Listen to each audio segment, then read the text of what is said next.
नमस्कार विद्यार्थियों।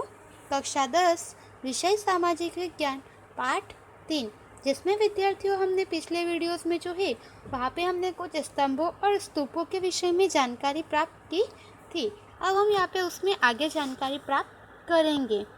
दक्षिण भारत की द्रविड़ शैली, तो यहाँ पे जो है हमें दक्षिण भारत की द्रविड़ शैली जो है उसके विषय में जानकारी दी गई है, जो अब हम यहाँ पे जानेंगे।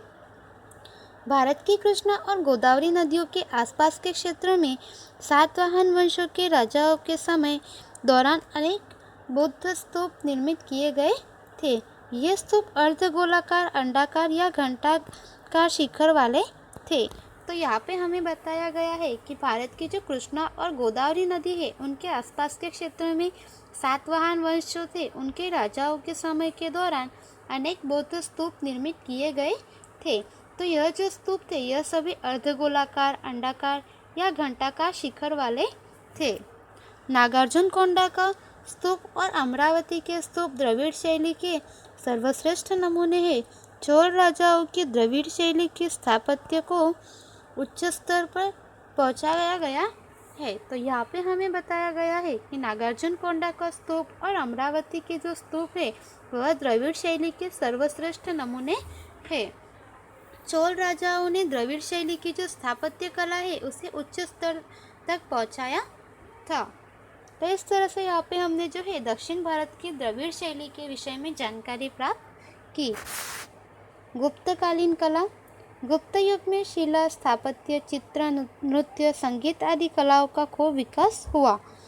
जबलपुर निनावा का पार्वती मंदिर, भुमरा नागौड़ा का शिव मंदिर, एरन मध्य प्रदेश का नृसिंह मंदिर, जामनगर का गोप मंदिर, स्तूप, चैत्य मठ, विहार, ध्वज स्तंभ आदि गुप्तकालीन कलाओं के नमूने हैं। तो यहाँ पे हमें बताया है कि गुप्त युग में जो है शिल्प, स्थापत्य, चित्र, नृत्य, संगीत इन सभी कलाओं का जो है खूब विकास हुआ था। तो उसके बाद जबलपुर का पार्वती मंदिर, फिर भुमरा का जो शिव मंदिर है वह, मध्य प्रदेश का नृसिंह मंदिर, जामनगर का गोप मंदिर, स्तूप, चैत्य मठ, विहार, ध्वज स्तंभ आदि गुप्त युगीन जो है कलाओं के नमूने हैं। इसके अलावा शिल्पकला में सारनाथ की बुद्ध प्रतिमाएं, मथुरा की विष्णु प्रतिमा और महावीर स्वामी की प्रतिमा आदि गुप्तकालीन कला के सर्वोत्तम उदाहरण है। इसलिए गुप्त युग को कला का स्वर्ण युग कहते हैं। तो यहाँ पे हमें बताया है कि इन सभी का विकास हुआ। इसके अतिरिक्त जो है शिल्पकला में सारनाथ की बुद्ध की प्रतिमाएं, मथुरा की विष्णु प्रतिमा और महावीर स्वामी की प्रतिमा आदि जो गुप्तकालीन कला जो है उन सभी के उत्तम उदाहरण ये माने जाते हैं। इसीलिए जो है गुप्त युग को इस कला का जो है स्वर्ण युग कहा जाता है। तो इस तरह से यहाँ पे हमने इतनी जानकारी प्राप्त की। अब हम इसमें आगे जानेंगे। गुफा स्थापत्य, गुफाएं। भारतवर्ष में गुफा स्थापत्य मनुष्यकृत सौंदर्य धाम माने जाते हैं। औरंगाबाद में स्थित अजंता इलोरा की गुफाएं, मुंबई की एलिफेंटा की गुफाएं, ओडिशा में भुवनेश्वर के पश्चिम उदयगिरी, खंडगिरी, नीलगिरी गुफाएं, मध्य प्रदेश की बाघ की गुफाएं गुप्तकालीन स्थापत्य के प्रसिद्ध उदाहरण है। तो यहाँ पे जो है हमें गुफाओं के विषय में जानकारी दी गई है कि गुफा स्थापत्य किस तरह से और कब हुआ।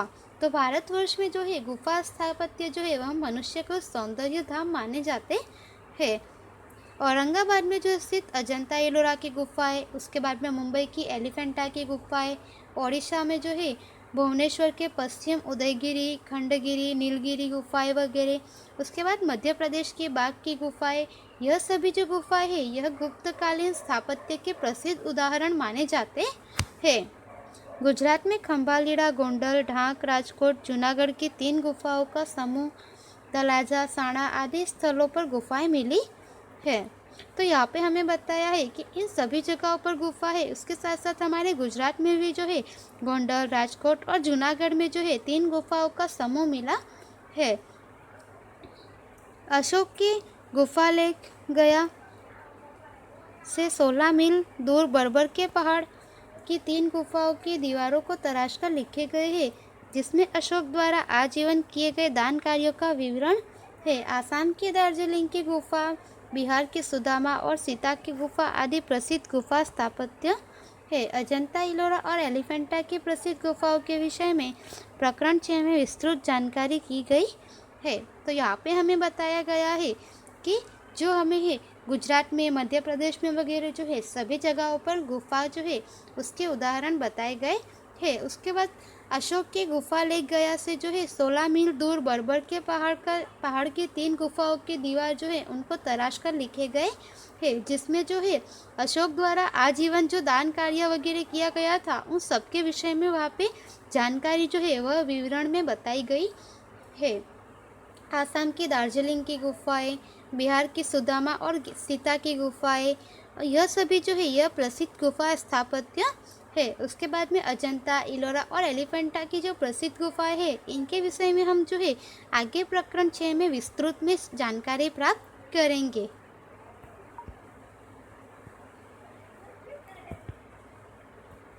गुजरात की गुफाएं, तो अब हमें जो है यहाँ पे गुजरात की गुफाओं के विषय में जानकारी दी गई है।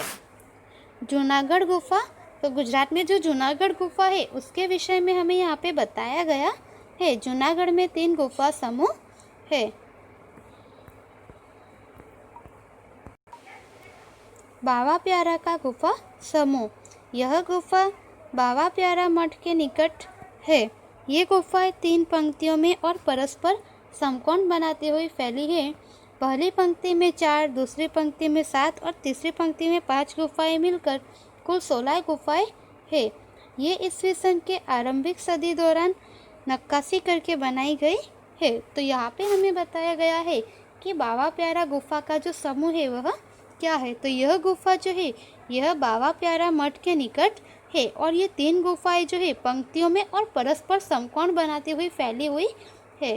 तो पहली पंक्ति में जो है हमें 4 गुफाएं, दूसरी पंक्ति में 7 और तीसरी पंक्ति जो है उसमें हमें 5 गुफाएं मिली है। तो इस तरह से ये सभी गुफाएं मिलकर जो है 16 गुफाएं है। तो इस तरह से ईस्वी सन के आरंभिक सदी दौरान जो है नक्काशी करके यह गुफाएं बनाई गई होगी। ऊपरकोट की गुफाएं, ये गुफाएं 2 मंजिल में है। नीचे ऊपर जाने के लिए जैना वाली सीढ़ी है। ऊपरकोट की गुफाएं ईस्वी सन की 2री सदी के उत्तरार्ध से 4थी सदी के पूर्वार्ध दौरान बनी होगी। तो यहाँ पे हमें बताया है कि ऊपरकोट की जो गुफाएं है ये गुफाएं 2 मंजिल वाली है। नीचे ऊपर जाने के लिए जो है यहाँ पे जीना वाली सीढ़ी है। तो इस तरह से ऊपरकोट की गुफाएं जो है ईस्वी सन की 2री सदी से जो उत्तरार्ध से 4थी सदी के पूर्वार्ध दौरान बनी होगी। खापर कोड़िया की गुफाएं, कुंड ऊपर की गुफाएं, प्राप्त अवशेषों के आधार पर कह सकते हैं कि ये गुफाएं कई मंजिल वाली रही होगी। गुफाओं को बहुत नुकसान हुआ है। इसमें कुल 20 स्तंभ है। इस गुफा का निर्माण काल ईस्वी सन की 3री सदी होने का अनुमान है। तो यहाँ पे हमें बताया गया है कि यहाँ पे जो खापरा कोड़िया की गुफाएं है यहाँ पे प्राप्त अवशेषों के आधार पर हम ये कह सकते हैं कि यह गुफाएं जो है काफ़ी मंजिलों वाली रही होगी और गुफाएं जो है उन्हें बहुत सारा नुकसान हुआ है। इसमें कुल 20 स्तंभ है। इस गुफा का निर्माण काल जो है ईस्वी सन की 3री सदी होने का अनुमान है। खंभालीड़ा गुफा, राजकोट से 70 किलोमीटर दूर गोंडल के निकट खंभालीड़ा से ये गुफाएं ईस्वी सन 1959 में मिली है। उनमें 3 गुफाएं उल्लेखनीय है। बीच की गुफा में स्तूप युक्त चैत्यगृह, प्रवेश मार्ग के दोनों तरफ वृक्ष के सहारे खड़े बोधिसत्व और कुछ उपासकों की बड़ी आकृतियाँ 2री-3री सदी की है। तो यहाँ पे हमें जो है बताया गया है कि खंभालीड़ा की जो गुफाएं है वह राजकोट से 70 किलोमीटर दूर गोंडल के निकट जो खंभालीड़ा है वहाँ से ये गुफाएं ईस्वी सन 1959 के दौरान मिली है और इसमें 3 गुफाएं जो है वह महत्वपूर्ण उल्लेखनीय है। बीच की गुफा में जो है वहाँ पे स्तूप युक्त चैत्यगृह, प्रवेश मार्ग के दोनों तरफ वृक्ष के सहारे बड़ी बोधिसत्व और कुछ उपासकों की जो है बड़ी जो है आकृतियाँ जो कि 2री-3री सदी की है वह मिली हुई है। तलाजा गुफा, शत्रुंजी नदी के उद्गम के पास भावनगर जिले में तलाजा का पर्वत है। यह तालध्वज गिरी तीर्थधाम के रूप में प्रसिद्ध है। तो यहाँ पे हमें बताया है कि शैत्रुंजी नदी के उद्गम का जो स्थान है उसके पास भावनगर जिले में तलाजा का एक पर्वत है और यह जो है तालध्वज गिरी तीर्थधाम के रूप में प्रसिद्ध है। पत्थरों को तराशकर 30 गुफाओं की रचना की गई है। इन गुफाओं की स्थापत्य कला में विशाल दरवाजे है। तो यहाँ पे हमें बताया गया है कि जो पत्थर है उन पत्थरों को तराश कर यहाँ पे 30 गुफाओं की रचना की गई है और इन गुफाओं की जो स्थापत्य कला है वहाँ के विशाल दरवाजे है। एवल मंडप, सभा कक्ष और चैत्यगृह सुरक्षित एवं शिल्प स्थापत्य की दृष्टि से उत्कृष्ट है। बौद्ध धर्म के स्थापत्य में ये गुफा ईस्वी सन की 3री सदी की है। तो यहाँ पे हमें बताया है कि सभा कक्ष और चैत्यगृह सुरक्षित एवं शिल्प स्थापत्य की दृष्टि से जो है यह काफ़ी उत्कृष्ट है और बौद्ध धर्म के स्थापत्यों में ये गुफाएं जो है ईस्वी सन की 3री सदी की है।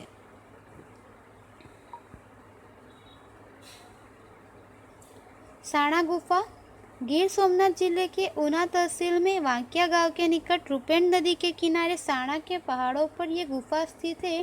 साणा पहाड़ पर मधुमक्खी के चत्ते की तरह 62 जितनी गुफाएं फैली हुई है। तो यहाँ पे हमें बताया है कि गिर सोमनाथ का जो जिला है वहाँ के ऊना तहसील में जो वांकिया गांव है, वांकिया गांव के निकट में रूपेण नदी है। उस रूपेण नदी के किनारे जो साणा का जो पहाड़ है उस पहाड़ पर यह गुफा स्थित है और साणा पहाड़ पर जो है मधुमक्खी के चत्ते की तरह यह गुफाएं जो है 62 गुफाएं जितनी फैली हुई है। ढाक गुफाएं राजकोट जिले में उपलेटा तहसील के ढाक गांव में ढंकगिरी आया हुआ है। ढाक की गुफाएं 4वीं सदी के पूर्वार्ध की मानी जाती है। तो यहाँ पे हमें बताया है कि राजकोट जिले के जो उपलेटा तहसील है वहाँ के ढाक गांव में यह ढंकीगिरी आया हुआ है। तो ढाक की गुफाएं जो है यह 4वीं सदी के पूर्वार्ध की बनी हुई मानी जाती है। झिंझुरीझर ढाक के पश्चिम लगभग 7 किलोमीटर दूर सिद्धसर के पास की झिंझुरीझर की घाटी में कुछ बौद्ध गुफाएं हैं जो ईस्वी सन की 1ली और 2री सदी की मानी जाती है। तो यहाँ पे हमें बताया है कि झिंझुरीझर की गुफा क्या है। तो ढाक के लगभग पश्चिम में लगभग 7 किलोमीटर की दूर जो है सिद्धसर के पास में झिंझुरीझर की घाटी जो है वहाँ में कुछ बौद्ध गुफाएं हैं जो ईस्वी सन की 1ली और 2री सदी की मानी जाती है। कच्छ और खापरा कोड़िया की गुफाएं कच्छ के लखपत तहसील में पुराने पाटगढ़ के पास के पहाड़ में ये गुफाएं हैं। ये कुल 2 गुफाएं हैं जो ईस्वी सन 1967 में इन गुफाओं की खोज हुई का शास्त्री ने की है। तो यहाँ पे हमें बताया है कि कच्छ के खापरा कोड़िया की जो गुफा है वह कच्छ के लखपत तहसील के जो पुराने पाटगढ़ के पास पहाड़ है वहाँ पे आई हुई ये गुफाएं है और ये जो है कुल 2 गुफाएं है। इसकी खोज जो है 1967 में का शास्त्री ने की है। कड़िया पहाड़ गुफा भरूच जिले के झगड़िया तहसील में कड़िया पहाड़ की 3 गुफाएं हैं। ये बौद्ध धर्म की प्राचीन स्थापत्य कला की उत्तम उदाहरण मानी जाती है। तो यहाँ पे हमें बताया है कि कड़िया पहाड़ की जो गुफा है वह भरूच जिले के झगड़िया तहसील में जो है कड़िया पहाड़ की 3 गुफाएं है और यह जो है बौद्ध धर्म की प्राचीन स्थापत्य कला का एक उत्तम उदाहरण माना जाता है। यह गुफा स्थापत्य सर्वोत्तम है। एक पत्थर में से तराशकर बनाया गया 11 फुट ऊंचा एक सिंह स्तंभ है। स्तंभ के शीर्ष भाग में 2 शरीर वाली और 1 मुख वाली सिंहाकृति है। तो हमें यहाँ बताया गया है कि यहाँ पे ये जो कड़िया पहाड़ गुफा है यह गुफा स्थापत्य का एक सर्वोत्तम उदाहरण है और एक पत्थर में से तराशकर बनाया गया 11 फुट ऊंचा यहाँ पे एक सिंह स्तंभ भी है और स्तंभ के जो शीर्ष भाग में 2 शरीर वाली और 1 मुखाकृति वाली सिंह आकृति है। तो इस तरह से यहाँ पे जो है हमें गुफाओं के बारे में बताया गया है। उसके आगे का विद्यार्थियों हम अगले वीडियो में जानेंगे। धन्यवाद।